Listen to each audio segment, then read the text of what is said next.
Қайырлы күн, оқырмандарым. Бүгін біз өте жұмсақ осындай печенье жасайтын боламыз.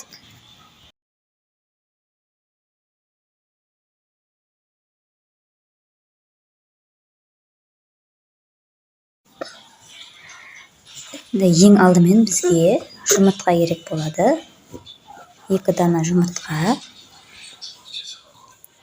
сосын қант,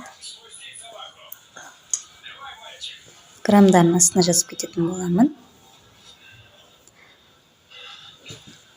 Сұйық май.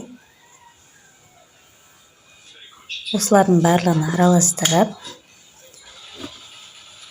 біркелкі масса болғанша араластырып аламыз. Сосын барып ұнымызға разрыхитель салып, ұн мен разрыхительді араластырып, содан кейін барып осы массамызға салатын боламыз.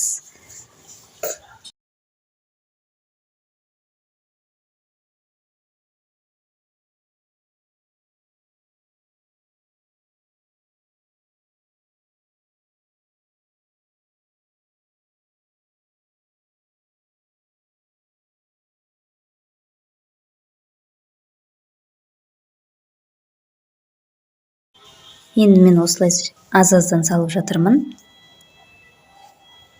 Аз-аздан салып, жақсылап араластырып илейтін боламыз.